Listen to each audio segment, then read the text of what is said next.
un sujet que je ne connais absolument pas, mais qui m'intrigue sur, la signification. On va voir si ça peut être l'objet d'une enquête ou pas. L'épée de saint Michel qui terrasse le dragon.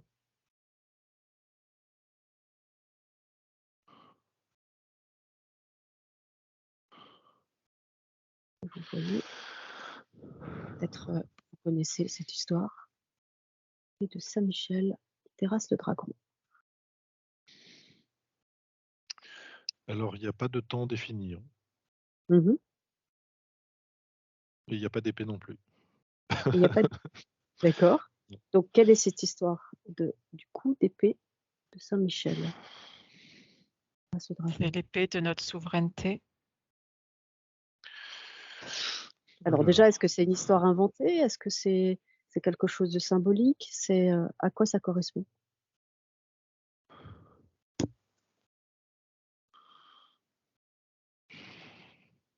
Il y a plusieurs choses, plusieurs histoires, il y a beaucoup de choses. Ça englobe beaucoup, beaucoup de choses. Là, ça montre, un barrage, tu sais, les barrages qui retiennent l'eau, et ça me montre que certaines forces pensent pouvoir maîtriser les lois de la nature, Mmh mh. comme on fait avec un barrage d'eau, Mmh. mais que à chaque fois, au bout d'un moment, en fait, l'eau serait donc, par exemple, les humains, qui justement, à force, du vont détruire, en fait, ce barrage et faire, la pression, si tu veux, et ça marche d'un point de vue individuel, mais aussi collectif, et c'est en plein dans ce qu'on appellerait l'évolution de l'ascension, ou peu importe, de retrouver sa souveraineté, si tu veux, et cette colonne de Mmh. lumière, Mmh. c'est ça, cette épée. Et si elle devient, alors si elle est individuelle, c'est déjà super, mais après, peut devenir collective. D'accord. Ça montre ça. OK, Adrien? Alors moi déjà quand tu dis Saint-Michel qui terrasse le dragon, j'arrive pas à le voir humain, je le vois forcément, en fait c'est Michael, tu sais. Ça me dit C'est que c'est ça. comme si c'était raconter une version humaine d'un archétype qui est le combat de Michael contre les serpents. Et ça me dit que cette épée, j'ai vu le roi Arthur, c'est Excalibur, pareil, c'est un Exact. archétype. C'est qu'elle est figée Mmh. dans la roche et on la Mmh. sort pour récupérer sa souveraineté. Et voilà. Mmh. D'accord. Et c'est comme si l'épée d'Excalibur et le Graal, c'était un peu la même chose. C'est ça, Mmh. remplir Trouver la en coupe. soi cette souveraineté, en fait, que l'on a. Mmh. Et pourquoi Et Michael ou pourquoi Michel? C'est comme si, cette partie de l'univers presque géographique, c'est pas comme si ça lui appartenait, mais s'il a son influence dessus, et c'est pour ça qu'il y a une sorte de, je vois pas un démon ou un reptilien en particulier. Mmh mh. C'est Mmh. vraiment, tu sais, affirmer cette souveraineté, de la source dans cette région du monde, de l'univers, des multivers, qui est un peu oublié. Oui, Adrien? Et ouais, ça me dit qu'en fait, et quand on nous prend la souveraineté, des fois on est tétanisé comme ça, et qu'en fait ça correspond à ça, cette roche qui enserre l'épée. Et que quand on sort l'épée de la roche, on reprend une dynamique, on reprend notre souveraineté. Mais que tu sais, cette attitude de supporter en fait en étant tétanisé sans réagir, c'est ça la roche qui enserre l'épée Excalibur. D'accord. Voilà. On l'a OK, donc tous chacun en nous en fait. vous voyez ça à Saint-Michel alors? Au Mont Saint-Michel, c'est ça? Alors moi, je vois Michael, hein. OK. Moi Enfin, en tout aussi, je cas, vois le nom de Michael. Oui, Michael Michael. apparaît, et pas OK. celui de Michel, en Mmh. fait. D'accord. Comme Ouais. si C'est ce nom Michael. Michel Donc c'est était là-bas. l'archange Michael. OK. Alors, Et ouais. alors OK. Mm, mm. Alors je me demandais si il y aurait pas une inversion parce que, donc c'est donc une histoire symbolique pour parler de la souveraineté, plus que quelque chose de réel qui aurait eu lieu. C'est parler de sa souveraineté, parler de ses propres pensées non adéquates, non alignées. C'est terrasser nos pensées non adéquates pour retrouver sa souveraineté et pour être dans l'ascension. Michael représente là la part de l'échelle, hein, à grandir, à monter en fait. Ça montre des échelles qu'à chaque fois qu'on va terrasser des parts d'ombre à l'intérieur de nous, eh bien, on monte une échelle au fur et à mesure. Ce qui est marrant, c'est que c'est en plusieurs points parce qu'il y a effectivement le retour de la souveraineté, mais il y a quand même l'utilisation presque comme un soldat en fait de cette souveraineté. Parce que dans un deuxième temps, il faut aussi passer à l'action. J'ai pas envie de dire à l'attaque, mais ça rejoint. Et pour Michael, moi je le vois pas, enfin je vois juste une énergie. Mhm, C'est pas une conscience, c'est plus une énergie qu'une conscience, mhm, même si je pense qu'elle pourrait répondre, mais qui est très massive en fait, très puissante, très haute en plus. mhm. Ouais, c'est comme et ça agit justement et quand on retrouve cette souveraineté, il y a possibilité, c'est peut-être intéressant de voir après par la suite, parce qu'en fait quand tu sors cette épée, cette souveraineté en toi, dans cette densité, tu sais, cette roche représente vraiment bien cette densité, tu sais, qui oppresse, qui et c'est comme s'il fallait pas forcément tirer comme un fou sur cette souveraineté, mais plutôt comme poser la main sur la roche pour se rendre compte qu'elle n'est pas si dure que ça et pas si Mmh. oppressante pour, qu'elle devienne toute molle et puis hop, elle sort d'elle-même cette épée Mm. et après il me montre, l'utilisation qui peut être, complexe maintenant une fois qu'on a récupéré sa souveraineté. D'accord, alors je te laisse explorer, la suite, Mathieu? Oui. Bien, Adrien? Bah, non, je l'ai eu d'une autre façon, mais c'est exactement ce que dit Mathieu. Ça me dit que quand le moment est venu, l'épée, en fait, on la sort comme si c'était d'un fourreau, en fait, une fois qu'on Mm. a conscientisé. Ouais, c'est ça. Ouais. D'accord, donc c'est plus une sorte de moment juste pour soi, parce que nous sommes prêts, c'est ça?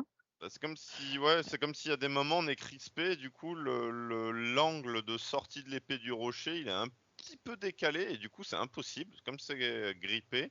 Et en fait, si on arrive avec ouais, le bon angle, en fait, c'est ça, il n'y a pas d'autre mot. Hop, ça sort. Mm. Voilà. Ouais, Mmh. l'angle, c'est basé sur le cœur vraiment. C'est comme si on polissait des parts de cette roche et en même temps, en parallèle, je vois comme si la main s'enfonce dans la roche, comme si elle devient liquide. Et du coup, on peut libérer toutes ces mémoires et retrouver son épée. Alors, c'est plus comme un cristal, comme le cristal cœur aussi, en fait. D'accord, alors, si vous pouviez transposer ça de manière concrète pour, comprendre comment s'y prendre pour, sortir, puisque là c'est symbolique. Vladi, tu voulais dire quelque chose, il me Ouais, semble? ouais, mais j'avais vraiment l'alignement aussi, donc alors on peut voir ça comme un angle par rapport à l'épée, mais aussi c'est le fait d'être parfaitement aligné et ça, aligné cœur, enfin ciel, cœur et terre, donc et c'est seulement quand on est parfaitement aligné, donc qu'on peut sortir l'épée et après j'avais vu aussi comme Mathieu, il y a une dextérité à acquérir comme un entraînement. Je voyais quelqu'un qui faisait un peu, voilà, je voyais des lémiscates avec l'épée, pour affiner, son utilisation. Alors, je veux bien aller voir ce que ça, enfin, je vais chercher Mmh. ce que ça veut Oui, dire, concrètement. vas-y, Adrien. Oui, bah, en fait, je pense que le verbaliser, tu as demandé concrètement, c'est qu'en fait, il faut arriver à conscientiser que cette pierre, elle a la densité qu'on lui donne. Je sais pas comment dire, c'est un peu comme si cette pierre, elle prenait de la densité malgré nous dans certaines situations. Et quand on a réalisé d'un coup que l'épée est coincée dans la pierre, c'est exactement ce que dit Mathieu, qu'en fait, changer l'état de cette pierre qui bloque notre épée, c'est une question de positionnement, d'angle de vue, en fait, au niveau Mais spirituel. que C'est représente cette pierre, dans ta perception? des choses qui nous empêchent d'agir Les avec cette limites qu'on se épée. met soi-même. Les C'est des limites, limites OK. à cette épée, voilà. Mmh. Et comme Mmh. dit Mathieu, une fois que l'épée est sortie, il faut savoir quoi en faire aussi, parce on D'accord, peut se blesser d'accord, avec sa propre épée quand on est. d'accord. Mm. Donc C'est Mathieu? des Mmh. obstructions au niveau du cœur, hein, cette pierre aussi. C'est ça que ça Mmh. montrait. C'est D'accord. tout ça, ouais. Ouais. Mais c'est Donc vrai que Mathieu? cette image tu sais, d'Arthur qui retire l'épée, Mmh. c'est vraiment ça. Plus tu mets de force à te dire que c'est difficile de la sortir, moins tu y arriveras. Et c'est Mm. effectivement de conscientiser ce que c'est cette pierre en nous qui l'empêche, toutes ces peurs, effectivement toutes le rôle de victime qu'on se donne soi-même en disant ah même je peux pas y arriver parce qu'il y a ça ou c'est trop dur ou il y a ça qui m'empêche Mmh. et en fait c'est tellement simple mais en même temps tellement compliqué de reprendre sa souveraineté et c'est tellement le plus important. Mmh. Et quand on dit on n'a pas besoin d'aide extérieure, alors ça peut être une aide au début, mais au bout d'un moment, le but, c'est d'arriver à la sortir tout seul, cette épée, Mmh. et d'arriver à la maintenir dans un état où elle n'est pas justement bloquée dans de la roche ou dans de la matière, et de la Mmh. garder perpétuellement comme flamboyante, parce que c'est quand elle est un peu flamboyante comme cela qu'elle est impossible d'être accolée à la matière ou engluée dedans. Et ça représente D'accord. vraiment notre alignement, en fait, cette épée. Ouais. Alors je vois pas d'épée, hein, mais c'est vrai qu'il y a quand même une colonne de lumière et une Mmh. fois qu'elle vient comme ça se concrétiser dans la matière, il y a une sorte de rayonnement. Ouais. Donc si on la mettait en 2D sur un dessin, effectivement, ça fait une sorte d'épée qui se dresse vers le ciel et que l'on pourrait tenir comme cela, tu sais, où notre point zéro, notre cœur, serait le Mmh. pommeau, l'accroche. Mmh. Tout à fait. OK. Et il n'y a pas Donc d'épée en elle-même. Ouais, il n'y a pas de. Ouais. d'accord. Donc Mathieu, je te laisse continuer à explorer là ce que tu voulais explorer tout à l'heure. Adrien voulait Ouais. parler. Ouais, alors il y a plusieurs choses. Déjà, bon alors ça me l'a montré et enfin, c'est pour que je le dise parce que je sais en anatomie, tu as au-dessus du cœur, tu as le sternum et qui est décrit dans la nomenclature latine avec la poignée, la lame, une épée au-dessus Mm. du cœur. Voilà, enfin ça m'a montré ça. Mmh. Et Mmh. donc c'était exactement ce que Mathieu il disait. On l'a au point de vue anatomique en plus. Tandis que toutes les réponses sont en nous. Et ouais, ça m'a montré que l'épée, en fait, régulièrement, c'est comme s'il fallait la sortir et vérifier qu'elle siffle bien dans l'air, faire des lemniscates avec et la ranger. Ça sert à rien de s'en servir pour rien, mais c'est quand même utile de vérifier que Mm. régulièrement l'épée est libre et qu'elle peut faire son lemniscate. Voilà. D'accord. Donc si tu peux traduire, Mathieu, puisque ça c'est symbolique. Pas Mathieu, Adrien pardon, Ah. quand tu parles de ça. Ça veut dire, Mmh. bah, des fois, porter, l'attention sur soi et vérifier qu'on ne porte pas de contraintes qu'on aurait refusées si on avait conscience qu'elles Mmh. étaient là. C'est-à-dire OK. refaire une analyse et de se dire: «Est-ce que je suis totalement libre, dans ma Mm. souveraineté?» c'est-à-dire Mmh. sans contrainte et est-ce que toutes les Mmh. relations ou toute l'énergie que le donne, je la donne de façon consciente, Mmh. volontaire? Voilà. Est-ce qu'on me prend pas de l'énergie? Est-ce Ouais. que j'ai pas Mmh. des choses qui me plombent sans même que je les ai vues venir me plomber, en fait? Voilà, c'est ce Ouais. Mmh. questionnement-là qui permet Ah, d'exercer son épée, de souveraineté. Ouais. D'accord. Aux 2.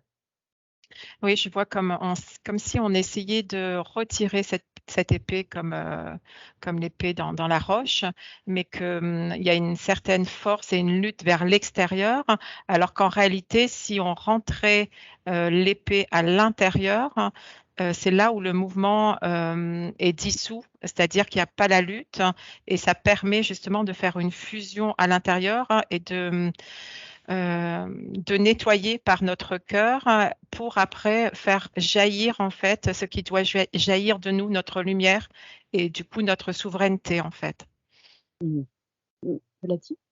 Par rapport à ce que tu disais, moi j'avais eu l'effet miroir, c'est-à-dire que quand il y a quelque chose qui nous touche, c'est vraiment se dire que se repositionner par rapport à ça. Et le jour où ce que l'environnement, enfin, et ce qu'on peut nous renvoyer n'a plus d'impact, c'est comme si là on était parfaitement alignés et parfaitement. Il y a plus de point d'accroche, si tu veux. Les autres, ils ont plus de point d'accroche sur nos ressentis, nos émotions, et cetera. Et du coup, il y a vraiment une libération et on Mmh. retrouve vraiment sa souveraineté puisqu'il y a plus d'impact sur nous, quoi. Mmh. En tout cas, effectivement, dans toutes les sessions clients, on perçoit cette épée de lumière au moment où la personne est prête où elle est vraiment dans sa souveraineté, qu'elle est prête à l'affirmer. Ouais, OK, c'est quand Mathieu, elle a tu as lâché tous ses miasmes, quand mmh, elle a ouais, réussi à tout mmh, libérer et là, quand le cœur est pur, c'est là où l'épée apparaît, hein. exactement. Mathieu, tu as pu aller plus loin? Oui. Alors une fois qu'on a cette souveraineté, l'important c'est de réussir à la garder flamboyante, tu sais, Mmh. mais en Mhm. permanence, le plus longtemps Mmh. possible parce qu'elle peut s'éteindre et comme se cristalliser et à la fin c'est comme si justement elle retombait dans un rocher. Donc c'est vraiment un travail de tous les jours. Et l'utilisation, alors je vois pas d'épée vraiment, hein, mais c'est comme si à un moment, comme disait Adrien, on peut la sortir. Et là, je vois des mouvements énergétiques comme le tai chi, tu sais. Et Mhm. c'est comme si tu reformais tes protections, tu vois, où Mhm. Mhm. tout autour de toi. Alors on pourrait se dire, c'est un peu comme justement si on avait des sabres laser et puis tu sais qu'on Mhm. coupait tous les C'est liens, ça, tout oui. ce qui nous pourrait nous retenir.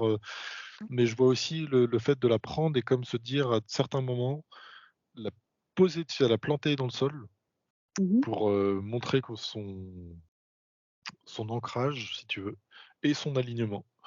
Mhm. Et là, ça fait comme une sorte d'onde de choc. Mhm. Là, ton intention peut se déployer autour de toi. Mhm. Et ça Et, montre encore autre chose sur les lignes de temps. Mais ça fait peut-être on peut déjà regarder ça, mais Ok, ouais, ok. l'importance de pas être juste aligné si tu veux et puis rayonnant, mais hors sol. Et c'est vraiment Mhm. important de vraiment l'ancrer dans notre réalité et dans Mhm. voilà, dans nos racines et de la faire déployer partout autour de nous. Mhm. Effectivement, c'est ce qu'on perçoit quand la personne plante son épée.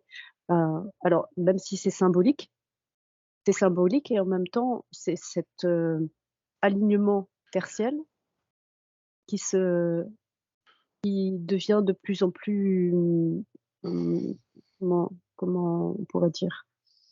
De plus en plus affirmé ou, Juste de l'affirmer, comment vous c'est diriez? tout. Mmh. Mmh. D'accord. mais ça crée Ouais. cet ancrage juste dans l'affirmation. Je Mmh. percevais aussi que l'épée, elle était à double tranchant. Pour une épée, c'est pas mal hein, d'être à double tranchant, mais c'est comme si elle était secrète et sacrée. C'est-à-dire sacrée dans le côté de retrouver, enfin, c'est même pas de retrouver, c'est d'avoir hein, ce Mmh. côté de souveraineté et que elle se manifestait, en fait, elle est cachée, mais elle se manifeste au moment opportun face aux adversaires, mais des adversaires externes comme internes. Mmh. Mmh. OK, Adrien. Dit l'épée c'est pas la colonne de lumière, l'épée c'est la garante de la colonne de lumière, c'est elle qui permet de garder cette connexion fluide Mm. parce que c'est elle qui défend justement les interférences de venir se nourrir dans la colonne de lumière. Voilà. Mmh. C'est ça D'accord, que je vois. Lady. Et quand Mathieu il parlait de sabre laser, en fait je voyais un pratiquant de kendo, c'est les arts martiaux Mmh mh. des samouraïs Mmh mh. avec le sabre, et Mmh mh. ça montre que eux en fait, avec leur épée, alors bon ça va être encore symbolique je suppose, mais c'est ce que je vois.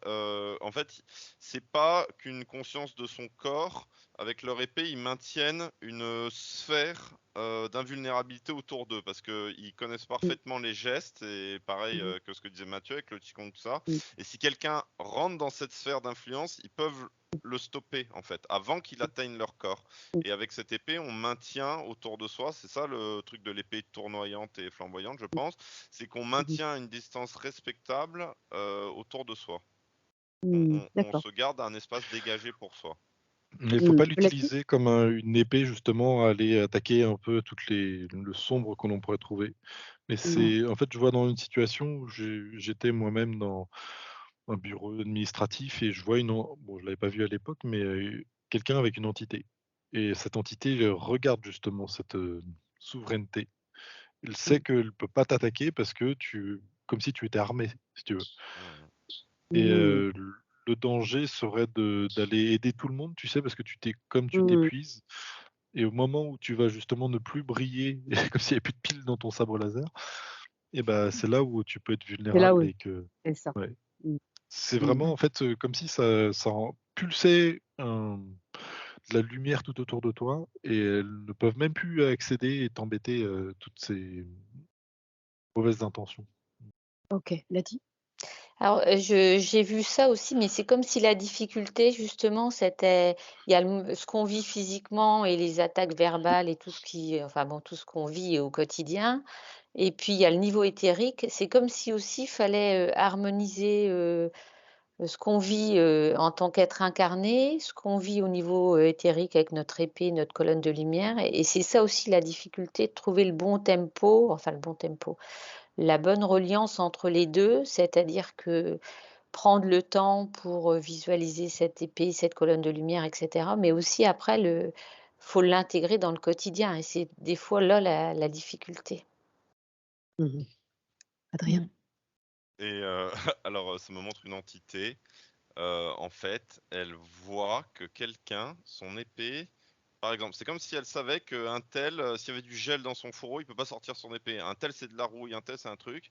Et comme si l'entité, si elle détecte une faiblesse justement dans l'épée, elle va provoquer ça en fonction de ce qu'elle a détecté. Et hop, on a l'épée bloquée. Mm. Et c'est comme ça qu'on se fait choper. Ouais.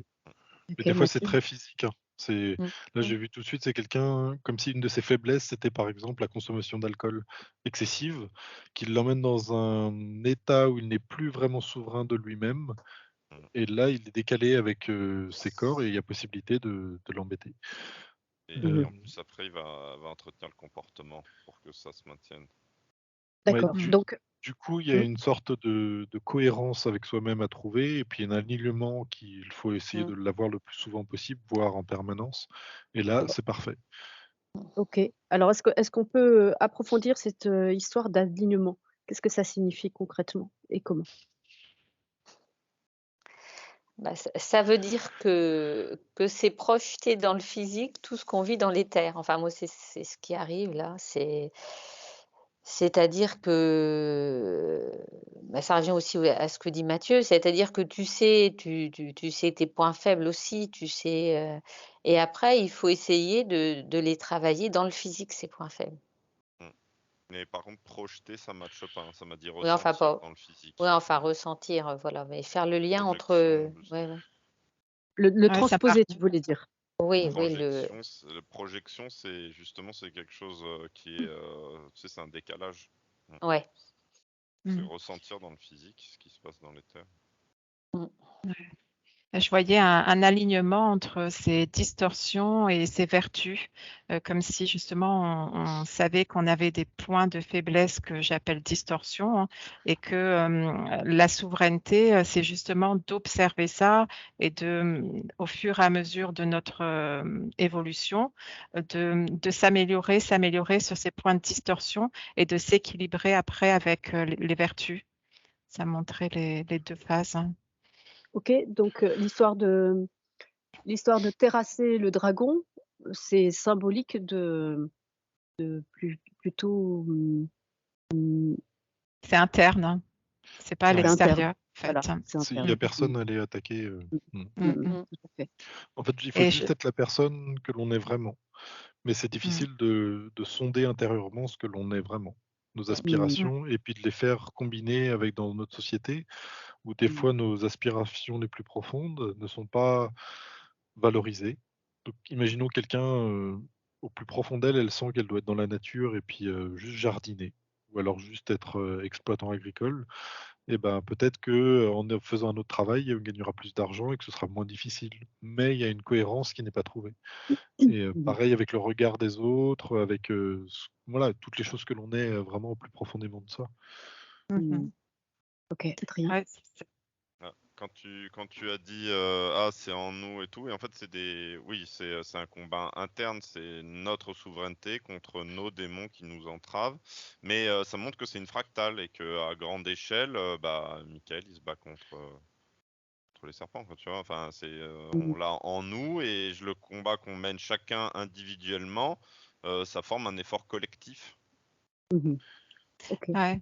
C'est comme si cette statue sur le mont Saint-Michel, elle était la représentation au niveau de nos yeux pour qu'on le voit à l'extérieur, mais que finalement c'était une fausse piste de regarder à l'extérieur, mais que ce qui est visible doit nous faire écho ou doit revenir comme un miroir pour nous. Et je vois beaucoup de magie et d'énergie magiste autour de cette statue aussi. Comme si dans le temps, il y avait eu d'autres symboles qui avaient été forts comme ça, mais que Qui ont été détournés.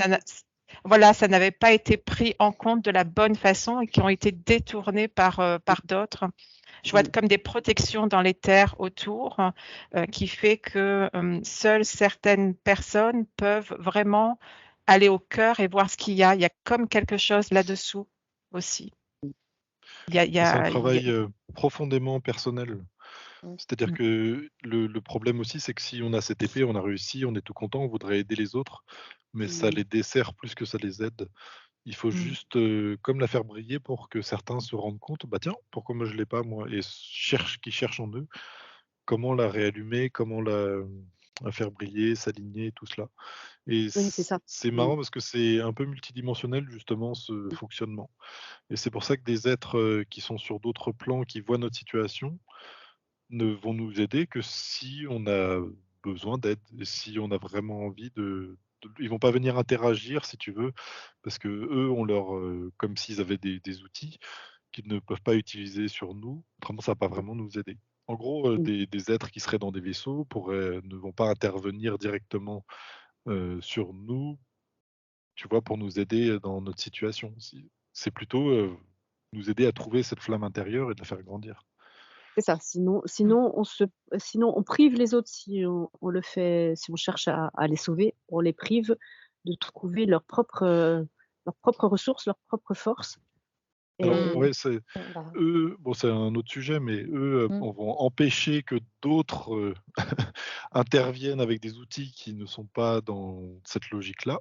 Donc c'est comme s'ils allaient empêcher que certains utilisent des armes qui seraient pas, voilà, pas dans l'ordre du jeu, mais fondamentalement, c'est à nous, individuellement, de se réveiller, de poser cette souveraineté. Et c'est presque ce qu'il y a de plus, c'est la seule chose qu'il y a à faire. Il n'y a rien d'autre. Tout le reste, c'est inintéressant. Si on a compris ça, c'est bon. Et tu peux être une petite mamie dans le fond de ta maison à rien faire de spécial, mais tu es souveraine. Bah voilà, tu as tout compris. Tu peux être quelqu'un qui va justement essayer de tout savoir sur ce qui se passe et tout ça, mais sans vraiment avoir toujours mis ça de côté. Et ben en fait, tu seras pas vraiment souverain. Et tu seras pas assez à côté du plus important. Et ça montre des degrés de souveraineté, c'est-à-dire là j'ai pris un être et dans un domaine il a toute sa souveraineté, dans un autre domaine il ne l'a pas. Et du coup j'ai observé pourquoi, parce que je me dis si on a la souveraineté, on a la souveraineté quoi entre guillemets. Et non, cet être il l'a pas dans tous les domaines, comme s'il n'avait pas aligné totalement et qu'il doit récupérer dans certains domaines sa souveraineté pour justement être dans cette colonne de lumière et cet alignement total. D'accord. Alors, je laisse parler Vladi. oui. Observe Aude, une personne qui a réussi à aligner tous ces domaines. Quelle est la différence notable, s'il te plaît? Oui, Vladi. Alors moi, j'avais comme difficulté aussi, c'est de se connaître. Et ça, c'est compliqué parce que, j'allais dire, on a tout fait pour brouiller les pistes. Voilà, la matrice fait qu'on a du mal à se connaître soi-même, à s'aimer soi-même. Et on nous a mis des couches et c'est ça qu'il faut enlever, ces couches, pour vraiment savoir ce qui nous anime. Vraiment le terme latin animé, Mais oui, c'est réveil plus de l'âme. c'est plus un dépouillement que d'acquérir. Voilà. Donc c'est enlever toutes ces couches pour retrouver que ce qui nous anime au fond de notre être. Oui, Adrien. Et oui, alors du coup, pour continuer sur le mythe arthurien, ça a montré que l'épée, bah, elle est censée nous accompagner, garder l'espace dégagé pour qu'on avance sur notre quête. Et le Graal, alors je vois, c'est une branche d'olivier avec un bol d'or. Tu sais, la branche, elle se sépare et ça maintient un bol en or. Et qu'en fait, remplir le Graal, c'est trouver la plénitude, en fait, la coupe pleine, tu vois. Et voilà, c'est ça. Et que l'épée, elle est pas là. L'épée n'est pas une fin en elle-même. Et voilà, si on se détourne de sa propre voie, en final, comme dit Mathieu, on s'épuise. et que l'épée est censée nous accompagner là-dedans. Et du coup, bon, ça me montre encore le sternum devant le cœur, tu sais, l'épée devant la coupe à remplir. Mm. Voilà. Donc, en fait, il y a beaucoup de choses qui se rejoignent et qui parlent finalement du même sujet. On parle de point zéro, on parle d'espace du cœur, on parle d'alignement, de C'est là le Graal, en souveraineté. fait. Et C'est la quête, on doit tous la faire. C'est une notion d'être pèlerin, de se peler, comme dit Vladi, de ces spories, hein, et pour atteindre son Graal intérieur au fur et à mesure. Quand tu me demandais d'observer quelqu'un qui avait sa totale souveraineté, hein, c'est un peu ce qu'a dit Mathieu tout à l'heure, hein, c'est, je le vois, chacun de ses pas est un pas assuré avec une onde vibratoire qui va dans le creux de la terre, mais qui va aussi s'étaler sur une surface, hein, et sur le plan horizontal, mais aussi sur le plan vertical. Et en fait, il se sent libre, il se sent léger, il se sent heureux. Et quoi qu'il fasse, il le fait dans un amour et dans une équanimité. Ça me montre que finalement, il n'y a pas beaucoup d'êtres qui ont trouvé leur souveraineté totale, hein. C'est-à-dire qu'ils ont mais qu'il y a encore beaucoup de choses à mettre en place, et qu'un être qui a trouvé cette souveraineté, il ne revient plus, ça me montre. Ou alors, s'il revient, c'est dans un état de dévouement et pour faire évoluer de au conscience. service. Ok. Exact. Alors, Adrien, je vais laisser la parole à Mathieu avant toi, s'il te plaît. Si tu veux.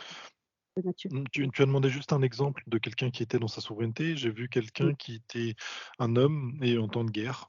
Et normalement, tout le monde est envoyé à la guerre. Et lui a dit, bah, moi, je veux pas, je fais pas la guerre. Et ils sont allés le chercher chez lui. Ils l'ont emmené à l'entraînement. Il a refusé. Il s'est fait tabasser. Il a refusé. Ils l'ont fini par le mettre à une table, à faire des documents. Mais même quand après il est revenu après la guerre, tout le monde l'a pointé du doigt, mais il était dans sa souveraineté. Et il y a une cohérence avec lui-même au plus profond. Parce qu'il aurait pu aller faire semblant, tirer en se disant qu'il n'avait pas le choix, si tu veux. En se disant, bah, justement, ce rôle de victime, tu sais, bah, on m'a obligé. Et au final, bah, je me retrouve à tuer des gens ou à me faire tuer. Mais tout du long, en fait, il a mis sa souveraineté en disant, bah, moi, je suis incapable de tuer quelqu'un. Voilà, bah, tuez-moi et puis qu'on n'en finisse plus. Enfin, c'est bon. Et il était dans cette intégrité. Et au final, Intégrité. il peut être Ouais, ça, fier de lui-même intéressant. parce qu'il a gardé son intégrité. C'est ça. Et alors, comment ça se manifeste dans l'éther, dans le subtil, tu perçois au niveau énergétique?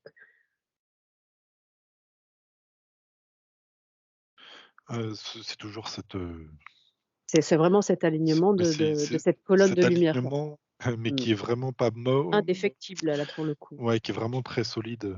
C'est pour ça que ça ressemble vraiment à une épée. Je vois pas d'autre, un bâton, tu vois. Alors, ça veut pas dire que ce soit tout le temps. Des fois, il y a des moments où on s'égare un petit peu et on revient. Il faut pas se blâmer pour cela. Faut pas être dans la vertu en mode moine, parce que il faut vraiment trouver sa cohérence intérieure, son intégrité, avec quoi on est. Et il y a beaucoup de choses qui peuvent s'interroger dans notre vie quotidienne sur voilà, qu'est-ce qu'on est fier, qu'est-ce qu'on n'est pas trop fier, on l'avouerait pas trop. Et Ouais, c'est toi, une t'as éthique. Adrien? Oui, non, juste tout à l'heure, je voulais dire quelque chose, c'est que Mathieu il parlait d'une femme dans une cabane isolée qui avait sa souveraineté et qu'elle avait tout compris. Et ça m'a montré que oui, c'est bien, mais que si de temps en temps elle voit des amis à elle qui n'ont pas forcément leur souveraineté, qu'elle leur glisse quelques conseils, c'est pas mal aussi. Parce que c'est bien que ça se répande, c'est bien de monter vers le haut, mais si on peut emmener un peu les autres avec nous, c'est bien. Et que isolée dans sa cabane, ça me faisait, bon, ok, elle est souveraine dans son coin. Donc elle, c'est presque comme si elle pouvait partir de terre, en fait. Bon, elle est souveraine, elle est libre. Mais que l'effort, il a besoin d'être collectif. Voilà. Ok, Aude? J'observe ce que disait Adrien. Ça me montrait, oui, ça, du coup, que oui, dans sa cabane, elle elle est impeccable avec elle-même et que si elle est avec les autres, elle peut être dans une confrontation et ça me revient sur la souveraineté qui est souvent mise à l'épreuve finalement. Mais c'est une épreuve qui vient de l'extérieur mais qui finalement vient de l'intérieur parce que s'il y a cet alignement total et cette paix, il n'y a plus de... L'épreuve, elle est plus là. Mais ça me disait aussi que oui, il faut, enfin, c'est pas qu'il faut aller vers les autres pour les aider en étant souverain. C'est une possibilité, mais finalement, c'est à chacun de le faire et l'autre ne va pas pouvoir aider à trouver cette souveraineté. C'est Adrien? Oui, non, mais c'est pas forcément aller vers les autres, mais créer des dynamiques qui permettent aux gens de retrouver leur souveraineté. Bah, par exemple, l'hypnose régressive, un sujet au hasard, ça aide les gens à retrouver leur souveraineté. au hasard. Donc voilà. Et du coup, en Ouais, fait, ouais. quand En je fait- regarde Mathieu, je le vois pas du tout dans une cabane en train de méditer pour sa souveraineté à lui. Je le vois, il emmène du monde aussi. Donc voilà. En fait, c'est pas, c'est juste de pas forcer ou Oui, c'est c'est de ça. prendre Mais par non, la main. En mais fait, faut pas de crispation ou forcer, mais Ouais. créer Oui. une dynamique qui appelle à ça. Ok. ça, Est-ce ça peut que être, vous... Ouais. ouais, C'est ça peut une être certaine dans- sagesse. Pardon. Oui, il n'y a pas de problème. Oui, Si Mathieu. dans certaines situations, en fait, de dire ce auquel on croit, et c'est tout. Par exemple, bah, moi je crois à la vie après la mort, et puis voilà, tu laisses ça sur un débat en famille, sans forcément vouloir imposer ses idées, et que peut-être ça réveillera quelque chose dans quelqu'un et qui viendra plus tard dire ouais, mais comment ça tu dis ça, et puis peut-être en aparté pouvoir engager sur le sujet. Mais vraiment être à chaque fois dans ses convictions. Mais c'est pas qu'une question de spirituel. Tu vois, là, j'ai par exemple l'exemple de quelqu'un qui est homosexuel et de voilà, je suis. Mais c'est tellement lui. Voilà, tu vois, il n'y Il a pas besoin de assume. plus.